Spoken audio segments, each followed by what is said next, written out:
Friends, in this module of PCR failures and case studies, I shall discuss about what is polymerase chain reaction, what is PCR technology, common reason of PCR failures, solution for PCR inhibition and case studies related to PCR failures. Polymerase chain reaction, in short PCR, has proved to be of great importance to forensic DNA typing laboratories. Kary Mullis and members of the human genetic group at Roche Molecular System US first described this technique in 1985. Due to the ability of PCR to make millions of copies of particular DNA sequence in just few hours has revolutionized molecular biology.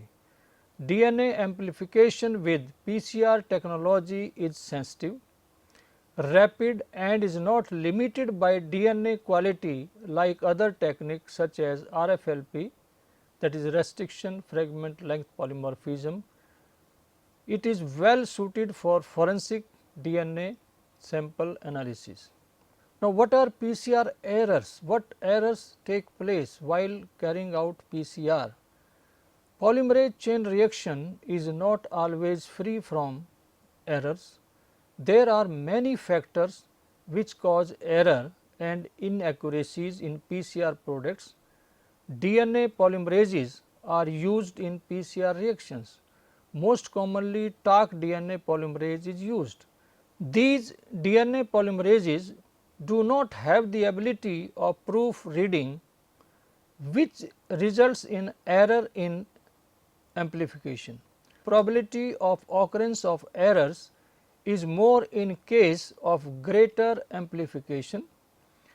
Sometimes the product are formed from non-target site leading to mispriming, which is a major problem. Sometimes one primer is annealed to another and cause primer extension. This leads to formation of primer dimers, which are byproducts of polymerase chain reaction. Formation of primer dimers may produce unexpected variability in PCR success.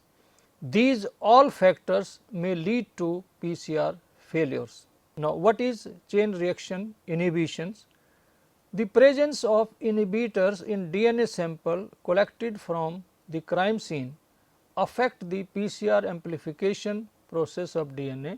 In case of outdoor crimes, sometimes body fluids are found on soil, wood or sand etc., which get mixed with criminals' DNA sample and may prevent PCR amplification. Various other substances such as textiles dye, leather, wood etc., may also contain inhibitors which inhibit DNA polymerase. These inhibitors can affect in following ways. Number 1, during DNA extraction they can interfere with the cell lysis. Cell lysis, which is an important step for DNA extraction. Secondly, they can degrade nucleic acid or capture it, thus interfering in the process. And thirdly, enzymatic amplification of target DNA can be prevented due to inhibition of polymerase activity.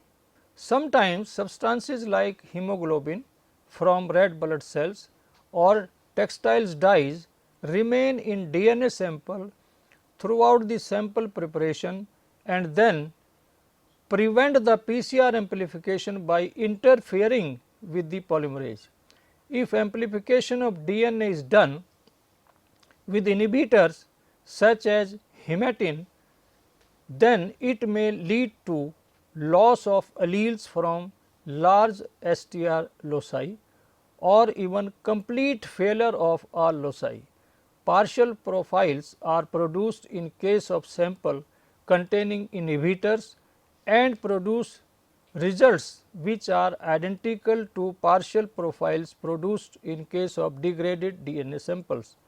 Therefore, due to presence of inhibitors or due to degraded DNA sample, amplification of large STR loci fails. If samples contain inhibitors, then reduced size STR amplicons are used as they aid in recovery of information from a sample. Amplification of smaller PCR products take place more efficiently as compared to amplification of larger PCR products. Common reason of STR failures are as under. It is usually difficult to find the cause of PCR failure. Causes of PCR failure are complex. Failure can be due to multiple factors or due to only one factor. Proper analysis of all the factors is very important for getting accurate amplification. Following are some of the reasons which lead to PCR failure. Number 1, inadequate DNA template concentration. A correct determination of DNA template concentration is not always possible with spectrophotometry. It rarely gives a true determination due to presence of chromosomal protein and RNA etc. The best way to determine the DNA template concentration is by visualizing the stained DNA on agar gel along with standards of similar size and known concentration. Inadequately purified DNA template. DNA template may also contain carbohydrate, salts and lipids apart from DNA, proteins or RNA. The presence of these substances can inhibit the activity of dark DNA polymerase during PCR. Unwanted contaminants can be removed using purification devices. For cleaning the DNA template significantly, ethanol precipitation should be done after column purification elution. PCR products. Transfer of PCR reaction components to the cycle sequencing reaction due to unpurified PCR products may cause less efficient result. Dilution of vital fluorescent dideoxy terminators take place due to carryover DNTPs.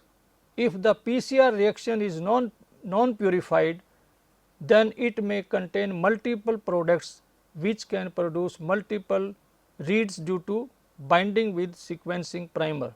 Failure to stick clone to single colony due to lack of unexpected primer binding site. This type of failure can occur in the template. Failure to fully characterize a new plasmid construct can result in a template which contain an altered binding site or lack expected primer binding site. This failure can take place even while designing cross species primer pairs. Very less amount of primer may also lead to generation of low amount of extension product showing up low signal and low resolution read. Large amount of primer does not create any problem, but it should be avoided. If the temperature of the primer melting is too low, then less stringent primer is produced during annealing step and the probability of primer binding to other site on the template increases. Secondary base pairing along the DNA molecule restricts or prevents the movement of dark DNA polymerase along the DNA template at the point where a knot or fold is formed. These internal folds, which are formed due to base pairing between nucleotides within a single stranded DNA, are known as hairpin loops. These secondary structures can be opened up if DNA relaxing agent such as betaine or dimethyl sulfoxide is used in cycle sequencing reaction. Overlaying of resultant reads takes place if multiple priming sites are present and the primer binds to more than one site. Sequencing incorrect PCR products may lead to failure of polymerase chain reaction. The product extracted from the agarose is not the target product. Formation of primer dimer is one of the potential reasons for PCR failure. The primer sequence can anneal to itself or to other primer, which results in minimal binding to DNA template. Sample handling error may also lead to failure of polymerase chain reaction. If wrong primer combination of wrong template is used in the cycle sequencing reaction, then it may also lead to PCR failure. Now, what are the solutions of this PCR inhibition?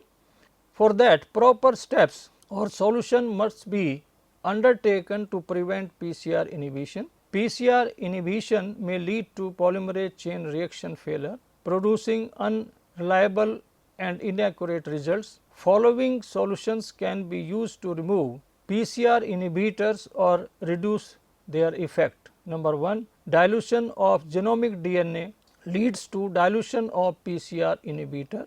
After dilution, the sample can be re-amplified in presence of less inhibitor. To overcome the effect of inhibitor, addition of more DNA polymerase can be done. By doing this, some portion of Taq polymerase bind to the inhibitor and remove it from the reaction. The remaining polymerase can do its work and amplify the DNA template. DNA polymerases other than Taq DNA polymerase work better in presence of inhibitor such as blood and fecal matter. To prevent or minimize the inhibition of PCR, certain additives such as bovine serum albumin or betaine are added to polymerase chain reaction. To neutralize inhibitor of Taq polymerase, DNA can be treated with sodium hydroxide. In case of DNA sample collected from soil, ammonium sulfate is added to the sample, which helps in preventing the co-purification of inhibitors along with DNA. At last, a separation step may be performed before polymerase chain reaction in order to separate the extracted DNA from inhibiting substance. Now, I shall talk about some case studies related to PCR failures. Investigation of the effect of DNA degradation and inhibition on PCR amplification of single source and mixed forensic sample. Studies have been conducted by Bruce McCord and others to assess the effect of DNA degradation and inhibition on PCR amplification of single source and mixed forensic samples with the goal of examining the mechanism of PCR inhibition and degradation by performing the following experiment. Number 1, the use of real time PCR to analyze the effect of various inhibitors on PCR amplification, and number 2, analysis of PCR profile for effect of natural and enzymatic degradation. Number 3, analysis of DNA profile for effect of chemical oxidation, and number 4, correlation between DNA amplification and PCR inhibition.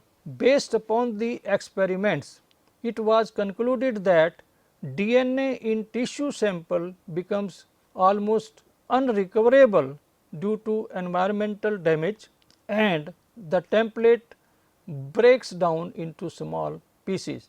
Real time PCR proved to be an effective tool for detection of PCR inhibition.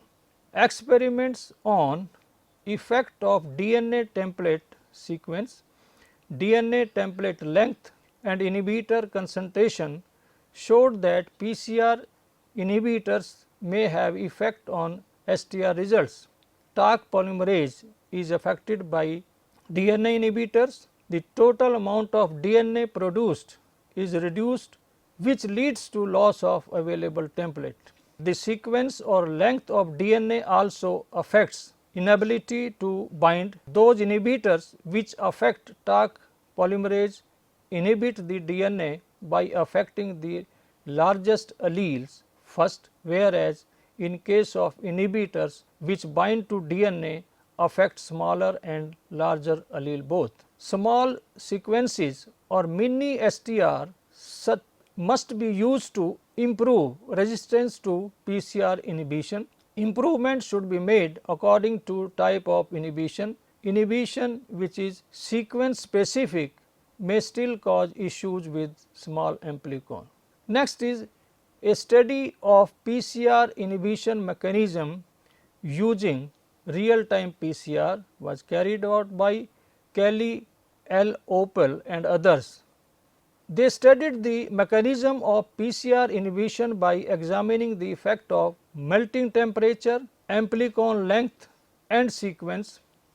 A single homozygous allele was selected and specially designed primers with 3 different amplicon length and 3 different melting temperature was used to target the selected allele.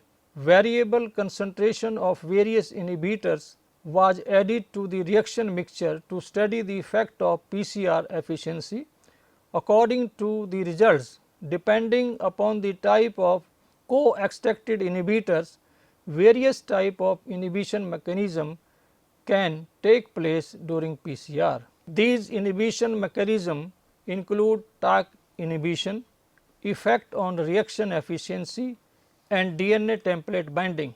Some inhibitors like tannic acid affect in more than one manner. Some smaller amplicon were also affected by inhibitors. Thus, the hypothesis that smaller amplicon are more efficient in amplifying inhibited sample is not correct. It was concluded that melting temperature and amplicon size are important in some inhibition mechanism, but not for all. The main issue in understanding PCR inhibition is determination of identity of interfering substances. Kenneth D. Allert and David R. Foran conducted a study on polymerase resistance to polymerase chain reaction inhibitors in bone. The presence of naturally occurring inhibitors in DNA from aged or degraded skeleton remains makes amplification of DNA a challenging task. PCR inhibitors may inactivate polymerase or may bind to other reaction component. According to their study, 10 thermostable polymerases from 6 bacterial species were examined to study the ability to amplify DNA in presence of PCR inhibitors. Lower susceptibility to inhibition from bone was shown by 2 polymerases, one from Thermus thermophils and other from Thermus aquaticus, whereas high susceptibility was shown by polymerases from Thermus flavus. The activity of enzyme was improved on addition of bovine serum albumin. So, according to the result, it was concluded that the thermostable DNA polymerases have different susceptibility to bone derived PCR inhibitors, and those polymerases which are commonly used in forensic laboratories may not be optimal when working with DNA from skeletal remains. Therefore, inhibitors present should be analyzed first and then polymerase for analysis should be chosen to avoid any PCR failure. The whole topic can be summarized in following points. Number 1, polymerase chain reaction is not always free from errors. There are many factors which cause errors and inaccuracies in PCR amplification. There are many factors which cause errors and inaccuracies in the production of the PCR products. DNA polymerases are used in PCR. Most commonly, Taq DNA polymerase is used. These DNA polymerases do not have the ability of proofreading, which results in errors in the amplification. Presence of inhibitors in DNA sample collected from crime scene affect the PCR amplification process of DNA. Partial profile are produced in case of sample containing inhibitors and produce results which are identical to partial profiles produced in case of degraded DNA samples. For cleaning DNA template significantly, ethanol precipitation should be done after column purification elution. Common reason for PCR failure are inadequate DNA template concentration, inadequately purified DNA template, failure to stick clone to single colony, failure to fully characterize a new plasmid construct, calculation error in primer concentration, primer melting temperature too low, secondary structure in DNA template, multiple priming sites when present, sequencing incorrect PCR product, primer dimer formation and sample handling error. PCR inhibition may lead to polymerase chain reaction failure, producing unreliable and inaccurate result. To prevent or minimize inhibition of PCR, certain additives such as bovine serum albumin or betaine are added to polymerase chain reaction.